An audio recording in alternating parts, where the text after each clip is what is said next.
नमस्कार, मैं संदीप मीणा दौसा से आप सभी का स्वागत करता हूं। आज बात करेंगे कांग्रेस की और क्यों करेंगे ये भी हम आपको बता देते हैं कि कांग्रेस ने अपने जिला अध्यक्षों की सूची जारी कर दी है। लेकिन सूची जारी होते ही जो कार्यकर्ताओं में असंतोष है वह भी अब धीरे-धीरे बाहर आ रहा है। और ऐसा नहीं है कि सूची जारी होने के बाद ही ये असंतोष बाहर आया है। जब कांग्रेस संगठन का सृजन अभियान चला रही थी तब भी दौसा जिले के जो कार्यकर्ता थे कांग्रेस के, उन्होंने एक स्वर में कहा था कि अब नए लोगों को आगे आना चाहिए और नए लोगों को अब पार्टी को मौका देना चाहिए। बड़े बड़े दावे किए गए थे, और ये दावे और ये वादे हर मीटिंग में किए गए थे, चाहे दौसा जिला मुख्यालय पर हो या फिर दौसा जिले की विधानसभा क्षेत्र हो। कांग्रेस के नेताओं ने अपने कार्यकर्ताओं से और जो प्रभारी थे उन्होंने बायोडाटा मंगवाए थे और ये दम भरा था कि एक एक कार्यकर्ता से 1 to 1 संवाद किया जाएगा और उनकी बातों को रखा जाएगा। लेकिन क्या रखा गया है? जो संगठन सृजन अभियान के तहत ये कहा जा रहा था उस वक्त कि हम अब कार्यकर्ताओं को आगे लेके आएंगे, पीछे सीट पे जो बैठा कार्यकर्ता है अब उसका नंबर आएगा आगे की सीट पर। लेकिन ऐसा हुआ क्या? दौसा में तो नहीं हुआ, क्योंकि जिला अध्यक्ष से पहले महिला पदाधिकारियों की लिस्ट भी आई थी। उसमें भी कई महिलाओं को एक से अधिक पद दिए गए थे, जिसमें कुछ महिला कार्यकर्ता भी नाराज नजर आई थी। उन्होंने अपनी आपत्ति भी दर्ज कराई थी। अब जिला अध्यक्ष की सूची आई है तो अब भी असंतोष सामने आ रहा है, क्योंकि दौसा जिले के सिर्फ दौसा विधानसभा से विधायक दीनदयाल बैरवा ने सृजन जो अभियान चल रहा था तब से वे कहते आ रहे थे कि नए लोगों को मौका देना चाहिए।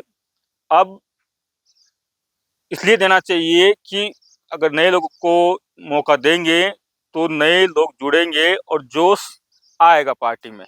लेकिन क्या हुआ? एक बार फिर कांग्रेस ने दौसा जिले के कांग्रेस के जिला अध्यक्ष को रिपीट किया है। तो क्या ये जो दावे थे ये सिर्फ दिखाने के लिए थे या फिर एक कार्यकर्ताओं को लॉलीपॉप दिया गया था? कांग्रेस की हमेशा समस्या रही है, दिखाना तो बहुत कुछ चाहती है लेकिन दिखा नहीं पाती, या फिर यूं कहा जाए कि फील्ड पर उनकी जो काम करने की शैली है वो दिखाई नहीं देती।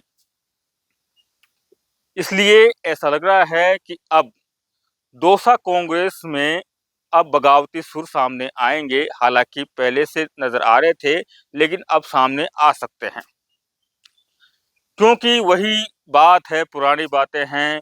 हालांकि कांग्रेस इसको निगलेक्ट करती है और दौसा सांसद मुरारीलाल मीणा हमेशा कहते हैं कि हमारे नेताओं में कोई मतभेद नहीं है, कोई कंट्रोवर्सी नहीं है।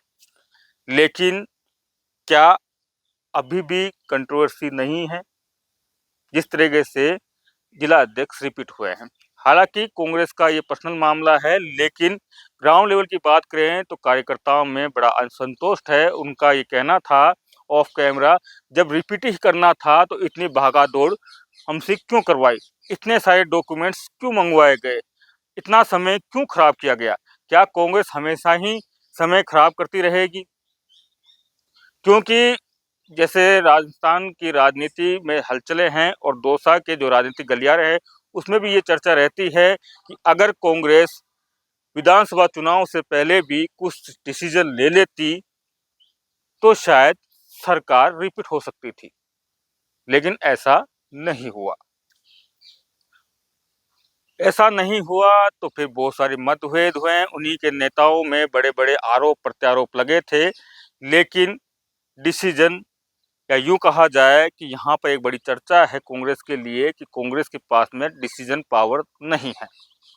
डिसीजन पावर ना होने की वजह से ही कांग्रेस हमेशा नुकसान में जाती है। बीजेपी को देख लीजिए, बीजेपी ने एक महिला को जिला अध्यक्ष बनाया।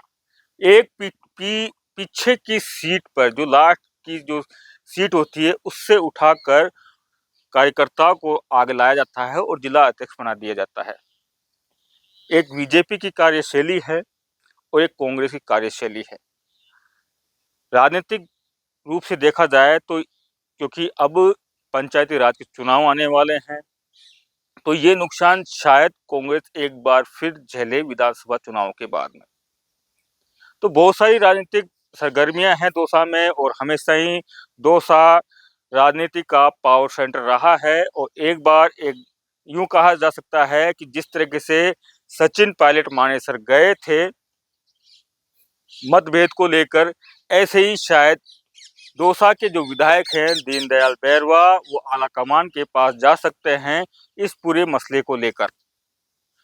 और वे हमेशा, अभी हमारे इंटरव्यू में उन्होंने कहा था कि अगर कांग्रेस रिपीट करती है तो जोश नहीं आएगा, अगर रिपीट कर देती नहीं करती है, सो माफ कीजिएगा, अगर किसी नए चेहरे को मौका देती है तो नई टीम जुड़ेगी, कांग्रेस पार्टी के जो कार्यकर्ता हैं उनमें जोश आएगा और एक नई ऊर्जा मिलती है, क्योंकि अब पंचायती राज के चुनाव हैं, उसके बाद में सीधा विधानसभा के चुनाव हैं।